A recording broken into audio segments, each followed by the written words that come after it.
ใคร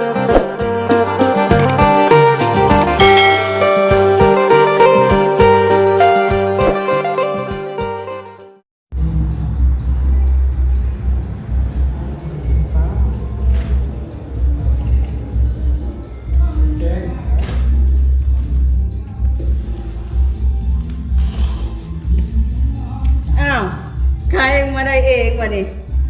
ไปก็ซาเพชรไป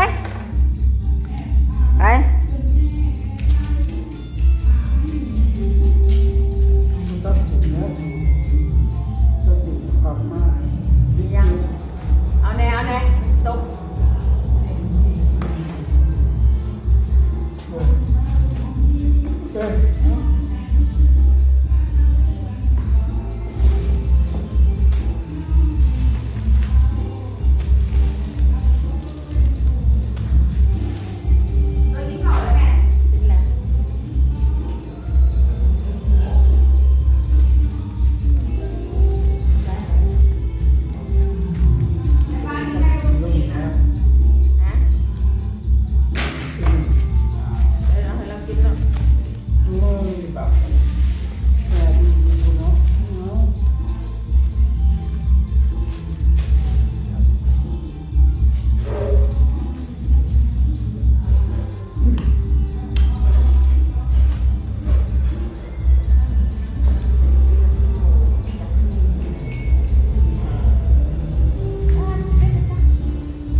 กิโลได้เขาสิไปนะเขาสิไปห้องหมอก่อน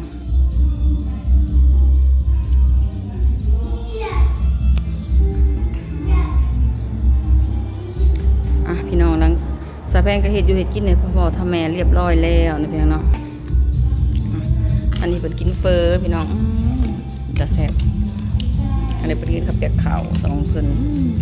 เนี่ย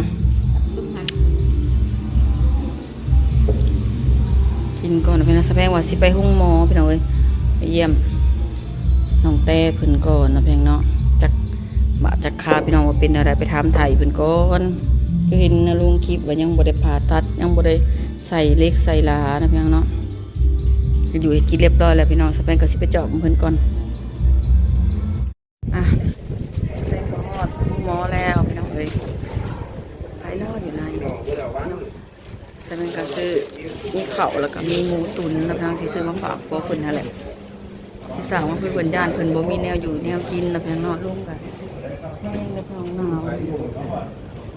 วแต่บ่ตากับซังเม่บ่แฟนก็ว่าสิเขาไปเบิ่งเพิ่นจักเล็กจักน้อยเขาไปเพิ่นกินนะพี่น้องเนาะว่าเพิ่นมีของกินบ่ทางนั้นเนาะมีแต่บ่ตากับซังเม่นะพี่น้องแต่เพิ่นเมื่อเบิดแล้วพี่น้องเอ้ยแฟนก็เฮ็ดอยู่เฮ็ดกินแล้วก็มาเจาะตรงนอกพี่น้องคำเลยว่ากลางเว้นก็ค่อนข้างคนจักหลายนะพี่น้องเนาะแฟนก็รู้จักมาตุ่มมาโวมพี่น้อง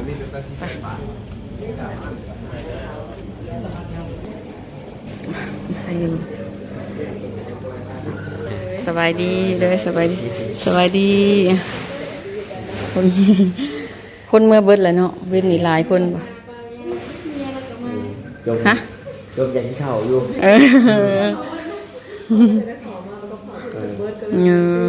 ที่ว่าจีมาชื่อบางทีนี่วัดปิดไปแล้วนั่นแหละแถวนี้มันจะปิดได้บ่คือห้องหมอแค่แม่นต้องซ้ำเจ้าเข้าไปหันก็ได้เนาะได้ไกลๆก็สิดอกโดยแต่ว่าแจ็คมือใดสิได้พาเนาะนั่นแหละธรรมดาให้กินข้าวพาแม่นย่านแบบมันหนาวมันเปื่อยคนเจ็บบ่ได้สิอดบ่ได้มันทางในมันหักมันแตกแล้วมันแห้งเน่าเลยเนาะอันนี้ว่าแต่เฮาแม่นมันบ่ปกติเนาะหมอเพิ่นว่าแน่ได้ซะ เอาญาตินั้นของเพิ่นบ่พา จักเพิ่งพังเบิ่งเพิ่นเว้าก่อนซะเนาะ เพิ่นบ่ได้บอกใดๆบ่ได้แบบว่ามื้อนั้นมื้อนี้มีแต่พังเบิ่งอยู่กันเดียว มันที่หาเงินบน โอ้ประมาณ4มื้อ ปวดบ่แหละเนาะเพิ่นใส่ยาระงับ มื้อคืนนี่จักโมงมื้อคืนนี่บ่ผิดยามื้อคืนสิว่าให้เมื่อประมาณจักโมงมันเจ็บมื้อคืนเออ แย่จนนั่งไม่ได้นอนคือ อืม อยู่สองคนนี่ เออ เขาไอ้ย่างกับมาจากโมงกันเมื่อคืนนี่อันเบานิวเพิ่นมา 10 อ๋อ 10โมงเพิ่นออกไปก็จะ9โมงเลย10โมงยังเลย โอ้ผมมีเงินเด็กอันนี้ได้โน้ทางเป็นธรรมดา เฮาบ่แม่นทหาร แซงกับเพิ่นต้อง นี่ ให้ไปดี ธรรมดาดูจิ เอ้าตอนพ่อให้เป็นนี่ถ้าบ่มีเงินเพิ่นก็บ่สามารถเบิกหยังให้ได้ ต้องมีใบแล้วก็ต้องไปยื่นเอาเงินต้องมีใบแล้วต้องไปยื่นเอาเงินห้องไว้ละหา6แสนในถุงค่ะ มาสักตอน6โมงกันได้ไปพอน้ำเพิ่นนี่น่ะเงินบ่พอ 2-3 แสน เพิ่นต้องมาใส่ยาตลอดได้ ต้องมีเงินหาแสนหรือล้านหนึ่งติดถุง ทุก3ชั่วโมงก็ต้องได้ใช้ยา แม่น ถ้าว่าอันนี้คือถ้าเฮามีเงินแบบนี้โอเคนะ เพราะว่าเฮาบ่แม่นทหาร แม่ เฮาเป็นประชาชนและเฮาต้องเตรียมไว้โลด ถ้าอั เงินนะ ใส่บัตรก่อนเนาะ ก็สำห้องคลินิกอยู่น้อยหนึ่ง อ่า ตอนพอสะแพงเป็นเด้มานอนโรงหมอ2-3 มื้อก็ 4-5 ล้านเลย เป็นว่าแต่มานี่ก็เช็ดตนเช็ดโตวให้เมียได้เด้อว่าท่าน บ่ได้อาบน้ำหลายมื้อ เออให้นี่ หากว่าเป็นหยังตุ้มประคมอากาศหนาวแน่ช่วงนี้ กันอากาศร้อนนี่ ตั้งใจมันสิไม่เนาะ เจ็ดแน่เนาะ ชิดเอา มันบ่คืออยู่พุ่นเด้อ่าครับเจ้าก็ตีบ่ได้บาด ป้าค่ะมันไข่นี่เนาะมันไข่แล้วไปเห็ดไปตอกมันโอ้ บ่อยากคิดจะภาพเลยนะ มันไข่แล้วไปจึงไปตอกมันนี่เพิ่นอะไรเนาะ นี่แหละเพิ่นมันยุบครับ เพิ่นว่าถ้าได้สาขาใช้จ่ายเพิ่น บัตรค่าผ่าตัดเท่าไหร่ก็แต่ค่าผ่าตัดเท่าไหร่ก็ อะไรมันเป็นสิบไปได้ 10ปลายล้าน ไปมันก็รู้ว่าจะ เอาแต่ว่าเพิ่นไล่เอาข้าวให้ฟัง10ปลายล้าน ค่าผ่านน่ะ10ปลายแต่ว่าขายายังบ่ฮู้ต้องมีขายุกขายาใส่แต่ละมื้อเพื่อมันดีนั่นนี่อีก หลายคนรู้ แต่สำหรับค่ามือหมอเนาะก็คือเฮาเกิดลูกนี่แหละ เงินเช่าซื้อ ค่าผ่านั่น10ปลายล้านแต่ว่าค่านอนพักฟื้นอีก เมื่อนี้ก็เปิด ค่ายาแต่ละมื้ออีก เออ ค่าห้องค่าอยู่ค่ากิน เออมันนี่มันคือไอ้เว่าเนี่ยเจ้าซีล่านี่จิ๊บเนาะบ่พอ ขนาดจะค่อยออกลูกค่อยผ่าตัดออกลูกนี่ก็ยังประมาณนั้นแบบบ่ได้ใส่เล็กใส่หยังบ่ได้แบบ คำว่าผ่าตัดนี่มันยากนักเนาะ แม่น แหม เพราะว่า นี่เองครับแล้วดาวกระดูก ยามเล็กเนาะ มาอันปูนอนนะวันนอนแต่ถ้าเก่าลายยาวครับแผลนะ มันนอนรอหลายมือด้วยนะ แม่น มันทำ เงิน มันยืดที่อะไร เนาะหลายอยู่หลายมื้อแฮงเสียเงินหลาย จากเจ้าซีล่ามันกะทินอดหน่อยถอยลงลงหน่อย 30อัพ แบบมือพาแบบบูวิ่งแบบเอาอีกแล้วเงินบ่พอว่า จักเสร็จอะไรเนาะอือ มันสิคือเงินเขาพอมาปุ๊บเพิ่นว่าเนาะเพิ่นว่าสิแล เล่นน้ำเพิ่นเล่นว่าเฮาอยากผ่าได้นี่ได้บ่จะสั่นจังซี่บ่เนาะแบบ เพิ่นก็น่าสิ เรื่องว่าล้มกับเพิ่นแบบว่า ล้มกับเพิ่นใหม่ เพราะว่า เพื่อนที่มันหันมาเบิ่งนี้ อืม มันจะว่าทำเรื่องได้สามารถ อ๋อ เพิ่นมาวิสัยเบิ่งเพิ่นสงสัยเพิ่นก็สิรวมประชุมกันจังซี่เบิ่งข่อยก็สิลองถามเอ้อยข่อยลองเบิ่ง ที่ร้านอาหารน่ะเห็นเขาของผ่าได้มันก็หนาแข็งจนเบิดเลยดามเล็กนะ แม่น มาปุ๊บเขาก็เห็น เบิ่งข่อยก็ลองสิสอบถามเอ้อยขอแล้วเบิ่งว่ามันเป็นอะไรเคสนี่เพราะว่าเราก็เป็นแพทย์อยู่ลองถามเบิ่ง เพราะว่าถ้าเขาบ่มีผู้บ่ทันเนี่ยมันก็จะยากได้จะอืดแน่ ลองสิถามเราลองเบิ่งให้เนาะว่าเป็นอะไรว่าเป็นแท้บ่เพิ่นก็เลยไหนเพิ่นให้เฮ็ดหยังบ่นะให้เพิ่นสินำถ้าว่าแนวใดก็ให้เพิ่นบอกนะสินำแบบนั่นๆนี่เนาะเล่นแบบทางใดสองทางใดหันนะ แบบว่าพวงมันยังพอมีเงินแน่ทีนะ สามารถพาคนที่ ถ้าว่าได้พาได้ดามได้ก็สิอุ่นใจดอกวันนี้เฮารอท่าแต่ให้มัน สมานเพลแล้วก็มันดีเด้ถ้าแบบที่แบบยังขั้นตอนพาบาดเนี่ย สมุนฮอดมื้อนั่นผัดเนาะ เอาง่ายคือยาเป็นไปใส่แต่พวกยาระงับยาแก้ปวดแบบยาตัวที่มันปวดแบบแผลทางในอะเนาะ ยาบรรเทาซื่อๆยังบ่ทันดี สิ่งนั้นทางในอะบ่ได้หุ่มบ่ได้หยังอะ โยเอาเป็นปัจจัยกับสัมภาระ จักซ้ำจักสิเน่าและมันซีดมันอยู่ในมัน ซักกายนะบ่แม่นว่าตอนเฮาบ่สบายซักยาไปเดือนเฮาจึงได้ไปบำบัดได้เฮาย่างบ่ได้ เออ โดยแม่นพ่อก็คือกัน แล้วจนขาจนลอย แต่การเบื้องมันบ่เป็นอย่างในการเที่ยวกู้เที่ยวอย่างดูๆได้เลยเป็นแข็งแน่ นอนหลายไปนี่ก็อยากเป็นผู้ป่วยติดเตียงกันได้ บาดแผลกระตุ้นกระโตไปจากอัน ข้างน่ะตีนบ่ได้เนาะขนาดเฮาอายุซื่อๆจัก แม่ ซะอันนี้แบบ นอนแข็งอยู่ก็ยังเมื่อยเลย กับตีนไง เด้บัดนี้ได้แนวกินเลยมันได้พากันกินบัดเอิ้นพอมากินจังเด้อ กินได้เบิดกินได้บ่แต่ก็กินได้บ่ เพราะว่า พอได้กินแล้วพอได้เข้าปลาเป็นดาว มากันเว้นหรือคือว่าสับลาบอยู่ แม่นข่อยก็เห็นคนหลายข่อยก็เลย อยากมาจอบอยากมาซอยอยากซื้อนั่นซื้อนี่มาให้กินอยู่แต่ว่าคนหลายแบบเฮาก็บ่อยากรบกวนเพิ่นหลายอะนะผู้นั้นผู้นี้ถ่ายผัดเนาะ จอกกันแต่ คือกันมาจอบมากันอยู่ใกล้ๆคนยังจอบมาแบบพอเห็นว่าเห็นไปก็เอาลงแพก็เอาลงแรงๆเฮาดึกๆเฮาจึงไปจอบบ่ต้องเอาไปจอบเพิ่นดอกว่า เรียนมาแต่หน้าแต่กับปังร่วงไปหาน้องเตเพิ่น ปั่นเขาบ่ บ่ไปหาคุกกุ๊ก อืม กุ๊กนี่แล้วก็เกมนี่ เฮ็ดเฮือนแล้วเนาะเฮ็ดเฮือนอยู่หน้าบ่ ว่าอยู่บ้านเขาเองตัวนี้นะ อื เนี่ย มออกไปลิ้น ยากเนาะโอ้ย มีไผเนี่ยสำหรับอยู่เป็นหมู่ซะ พอเพิ่นปั่นเนาะคือที่2คนบ่มีเอาคือนี่ให้ทำงานลุยวิวเมียเจ็บบ่ ทางพ่ บ่ อ มียาใช้ แม่นเนาะ ปู่ย่ามาเบิ่งเป็นว่า หากมีคนเปลี่ยนอะใครแน่ก็มีคนมานั่งเป็นหมู่ก็อุ่นใจได้ค่ะนั่ง2คนผู้เมียมันจะขึ้นได้ใด มันแบบวางเวอยู่เนาะ เมื่อคืนนี้พวกกับเพิ่นก็ฮักเอาคนเขาแล้วแล้วก็นั่งกินข้าวแล้วบ่นี้โทรมาว่าไปเอาเงินว่ะเอาเงินหยังว่ะเงินน้องแต่เอาเงินแต่อยู่ไสว่ะอยู่บ้านเอาคือเอาเมื่อบ้าน คนเจ็บก็นอนอยู่นี่ว่ายุบยาได้ซะคือว่าหายกันอยู่ก็ถึกว่ะ เพิ่นว่าตอนค่ำนะไปเอาเงินตั้งแต่บ่ายแล้วแต่ว่าหารถโดยสารมาบ่ทันก็เลยมาเอาเงินเช้าสิมามัน มันผัดบ่ได้เลยมันขาดเงินบ่ได้เลยมันเงิน คนเจ็บต้องมีเงินติดตัวเนาะ คันก็เพิ่นก็เฮ็ดตามหน้าที่เพิ่นดอกคันเพิ่นบ่มีเงินเฮาก็บ่มีเขาก็บ่แจกยาให้เฮาบ่แจกยาบัดคนเจ็บผัดนอนปวดคันว่าเป็นไข้เป็นหวัดเป็นหยังงั้นนั่นอันนี้ผัดขามัน เฮาสิโทษผู้เพิ่นเป็นเพศหมอก็บ่ได้ โทษบ่ได้ เจ้าของ แม่นเพิ่นก็เฮ็ดตามหน้าที่เพิ่นว่าซั่นซะบ่มีเงินเพิ่นก็บ่จ่ายเพิ่นพอเพิ่นก็เป็นพนักงานเพิ่นเนาะ ดีใจกับบ่ได้แน่ อืม มาบ่ได้ช่วยนี่ช่วยนี่ช่วยบ่ได้นี่กันเออ ซอยได้แต่เป็นสะพานบุญไปถ่ายให้ได้ ไปถ่ายได้ แต่ว่าสิให้แบบ ไทยแลนด์ สิได้บ่ได้เล็กๆน้อยๆสิได้ยืดๆในกัน ถ่ายเดือนละเด้บ่ตา ไปก็ดีกับสาวฟาดไปได้ล้านนึง แฮงถ่ายเดือนซะบ่ตาว่าข่อยก็ จากน้องจากเพื่อน แม่นถ่ายเดือนกับข่อยก็คือกันแล้วนี่ก็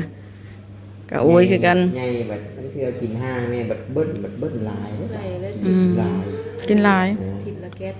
บ่เคยได้แต่หา6มื้อแก๊ส กินนมกล่องล่ะบ่ข่อยสิให้กินนมกล่องคือกัน กับอันผู้มด อืม มัน2เม็ด ข่อยสิ ตัวนุ่มมันพงกับมาไล่เบิ่งแล้วก็เกือบทำกันเนาะ โทรกัน เบิดเดือนหนึง2แค่ปลาย ข่อยก็ใส่กินนมกล่องแล้วบัดนี้ฮะมันใหญ่เลย เขาเฮียนเลยที่ เขาแล้วให้อยากไปเองบ่ได้อยากอยู่เฮือนตื่นซ้อมมาใครตู้เองออกเองแล้วใครประตูออกได้แล้วก็แล่นออกมาหาแม่เฒ่า เลยเนาะ ไก่ไทย อืม นี่กับทางเบิ่ง บ่บ่ได้ปะเลยใดนำ 2ปี3ปีนั้นเนาะก็จะเริ่มหัดเนาะ หับแล้วปีปลายเขาก็หับแล้วปี3ปี4เขาก็หับ แต่ว่า อืม แต่ราคาก็สิแพงแน่เนาะได้เนาะ 6,500,000 แล้วแต่ผู้ยากผู้ง่ายเนี่ย เพราะว่ายังไงเพิ่นติดอยู่เนาะเฮาก็ได้สำบาย แม่น แต่นี่อยู่กูเอาให้กับแม่เฒ่าไปยังแบบกระบาดเพิ่นน้ำเนยนี่นะมัน ย่าน3-4 ปีเพิ่นบ่อยากไปบัดนี้ ทายง่ายลายดีแล้วก็เป็นอันยากนะเป็นอันยาก แม่น แบบไปแต่ว่ามันชินเคยแต่น้อยแล้วก็แบบธรรมดา ย่าน เราก็ไม่อยากไป แม่นติดโทรศัพท์ติดตะบี้ก็ไปเผาพ่อเพิ่นก็เผาเช้าเพลแรงเช้าเพลแรงไปเผานะ แล้วก่อน แต่ว่าตอนเช้าเพิ่นก็ลิ้นบัดตอนเพลผัดกินข้าวแล้วก็รับเขาก็อัดตู้ให้เด็กน้อยนอนคิดตะบิดกังวลแล้วลูกข่อยสินอนยากแล้วว่านอนแต่จังไปเพราะว่ารับในครูก็ถ่ายรูปมาให้เบิ่งนอนบ่รับก็ต้องรับเขาว่านี่แหละได้ว่าไปพุ่นมันแบบ บ่ตะบิดข่อยก็ย่านคือเจ้ามาแหละย่านหันย่านหนีไปแล้วก็เห็นเพิ่นเอาให้เพิ่น2คนได้เอาให้ก็ดีใจอ่ะนะเห็นลูกติดโรงเรียนก็คือว่าใครแน่แต่มีก็กังวลย่านหมู่ตีย่านตีหมู่ย่านอันนั้นอันนี้ย่านไปเบิดมาแล้วก็โอ้เห็นอะไรก็ใครแน่กินแม่ข้าวหาป้อนนะแม่ป้อนโลดป้อนกันโลดอยากข้าวแห้งเลยฮะป้อนนะแม่ป้อนเมียเด้มีซีนอยู่มันเป็นซีนแซ่บได้กินเลยมันอยากนะฮะ นี่ฮะเรื่องอีกชอบเลยมันไม่ให้ไปแล้วนะเกิด ปกติแล้วเมียคุณหาก็เอาเมียเนาะเพิ่นผัดให้บอกเอาพอเด็กน้อย ก็ต้องสอนแหละเนาะ ก็ต้องบอกก็ต้องสอน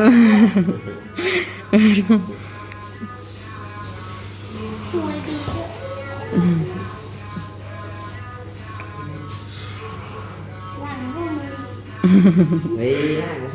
เช็ดพวกฮะ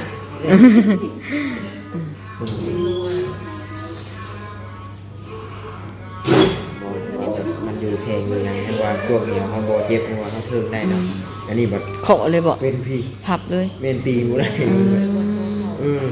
แต่ว่ามันอยู่บนแข้งเขาเนี่ยว่าแบบแถวกระปุกมันโรคได้อันนี้มันอยู่ขอพับอะขนาดเท่าแบบมันขอยังเขาก็ยังบาดยัง ลามมันหมดเลยพี่แตกไปหมดเลยตักระบบบาดกินน้ำกันแล้วผู้ผัวไปไหนคำใดทีให้น้องเตนะล่อคักเด้อล่อคักกินน้ำกันแล้วแต่ว่าแบบเมื่อพาตัดเพิ่นมากินเนาะแม่นบ่เพิ่นว่าบ่บัดอันเห็นนั่นแม่ป้าเพิ่นว่าอยู่พุ่นแบบเพิ่นแห้งบำรุงเลยบำรุงเฮาแบบแห้งแบบมีพ่อแบบจังผ่าตัดหยังเพิ่นแม่ป้านะหัวเพิ่นเป็นแบบผ่าอีกมากับคลามีได้บัดนี้ฮะแต่ว่าตอนเฮาสินี่เพิ่นให้กินอิ่มคนแล้วก็บ่แม่นที่ว่าอิ่มแล้วเพิ่นสิพาได้แบบว่าเฮาตุ่มแบบนี้คือมีแห้งสมมุติกินตอนเช้าแล้วผ่าตอนแรกเหมือนนี้แม่นะครับแต่ว่าเฮาเก็บสารอาหารไว้นำนี่เลยนะกินได้แต่ถ้าเป็นทางในก็งดอันนี้ได้ไปกินนั่นคนนี้มันเลอะเทอะทางในจังซี่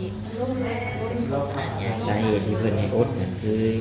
ก็ขอย่างมันย่านเฮาปวดให้นักให้เบาแม่นเพิ่นเลยบ่ได้กินมันนี่ตอนเจ้าผ่าตัดนี่เจ้าสินี่บ่ได้เด้ต้องใส่ยาสลบเนาะนี่เนาะต้องแพทย์ใหญ่เติบได้ผ่าตัดใหญ่ได้นี่โอ้โทษใหญ่เติบแล้วนี่เอาเล็กใส่นั่นนี่เฮงแบบปื๊ดอยู่ยาชื่อ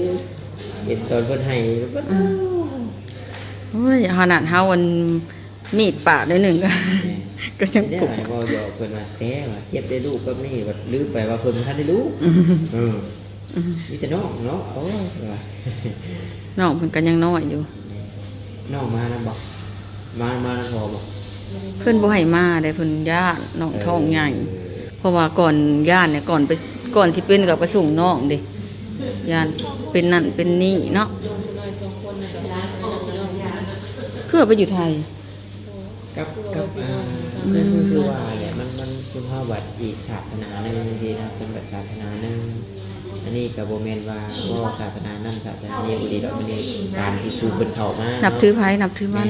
ดีเบิดนั่นแหละแต่ว่าครูเพิ่นเข้าศาสนาคิดคือน้องแก่ก็เพิ่นว่าบ่ควรตั้งกองบุญในศาสนาตั้งกองบุญนี่มันต้องแบบว่าศาสนาพุทธศาสนาคริสต์นี่มีแต่เอาลงโบสถ์ลงหยังเลยกับบ่เฮ็ดตั้งกองบุญเฮือนไหน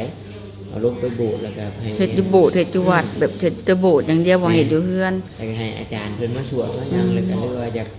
นี่ทำบุญทำเฮ็ดอยู่เฮือนนี่มันคล้ายๆว่าคนตายแบบแล้วก็คิดนี่เพิ่นว่าตายไปแล้วนี่ก็คือแล้วบ่มีผีบ่มีหยังไม่มีแต่พระเจ้ามีแต่พระเจ้ามีแต่พระเจ้าเลยอันนี้เอาพวกกับศาสนาเข้านำกันบ่เรือแต่ต้องเข้ากับผัว ผัวเจ้าเอา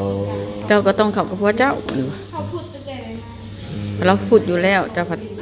สงสัยบ้านดงเมืองแงวก็ต้องคิดอยู่แล้วขอพูดมีแต่บ้านดงเมืองแงวส่วนหลายคิดเนาะอยู่บ้านเฮากับบ่มี ลงเนี่ย มีแต่บ้านดงเมืองแงวโลด นอกจากว่าผู้ไปปัวเนาะบางคนเพิ่นก็ เป็นพญงพญาติ แม่มีพญาติติดตัวกับไปปัว ไปก็คือว่าคล้ายๆคือว่าดีไอ้ก็แซ่บอยู่บ่แต่ บ่แท้ก็จะให้ไม่ค่าไปเด้อเวลาเฮ็ดเองบ่ บ่ไปซื้อเอาไปตลาดกินไปตลาดไปส่งกินไว้ว่ะซื้อไปให้น้องแต่กินก่อนว่ะ เราซื้อลูกค้าเพิ่นมาทวงแต่ละเขาซื้อน้อยเด้ออาจารย์เดี๋ยวซื้อมาน้ำเขาเนาะบ่ได้บ้านเองเด้อ เอาบางเจ้าก็ใหญ่บางเจ้าก็น้อย แม่น แต่ละเจ้าก็เอามาขายก็บ่ได้เงิน ก็แต่ละก้อนเขาเจ้าก็ปั้นบ่ทำกันได้เนาะมันก็เป๊ะๆบ่เป๊ะแน่ กะ เลย กะบ่ได้ แม่ เจ้าบ่แซ่บเลย กิน อ้ำนะแม่ปอนนะ ผัวก้อนเมียก้อนผัวคือ อายบ่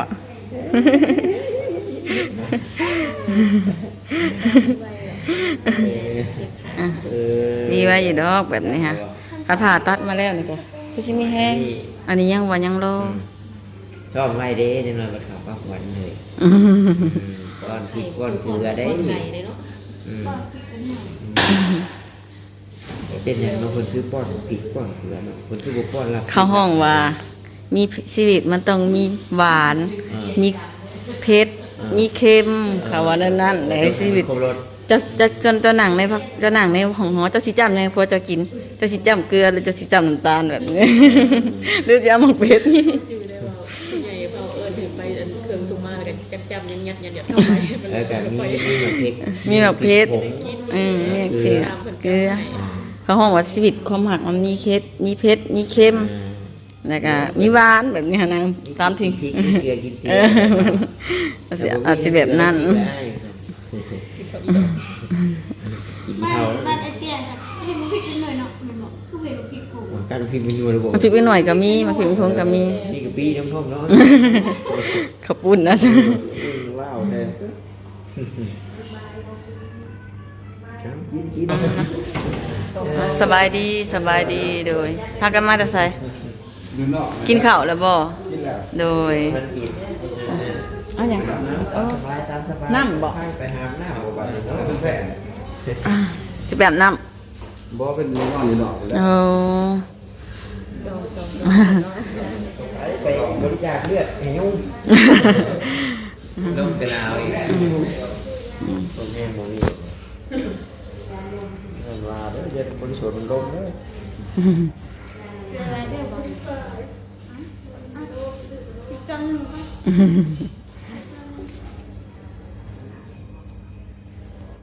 ต้อง อยากหนีไฟในลมพัด เห็ดยังเสียนบ่ อีหน้ามันเป็นอีหน้ามันเป็น ได้บ่ แตก ไม่ค่อยซอยบ่ ยาแล้วนี่ มึงเอาไม่ แม่นแข้งแตกมันพัดผีไฟเป็นผู้สาวผีไฟด้วยแหละ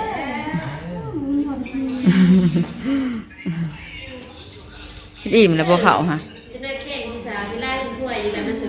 เป็นพญานาค อิ่มอยู่บ่เขา จะได้เขาก็ว่าเป็นพญานาคแล้วดูพญานาคแล้วเขาว่ามันลายมันเนี่ย จนเลยเจ็บท้อง เป็นเก็ดอยู่ สมุดเข้าห้องน้ำนี่ต้องอยู่รอบบ่ เป็นนี่เองเขา โอ้ เอาอะไรไปซื้อเป็นเพิ่นไหม โอ้ใส่เป็นเพิ่นบ่ได้นะ แต่ก็ต้องยากในจังหน่อยมันขายเงินเราบ่ได้ แม่น ต้องเคยต้องเป็น อีกอย่างก็แบบว่ามันเนาะกินหลายอืดท้องเด้อตดอีกได้นะ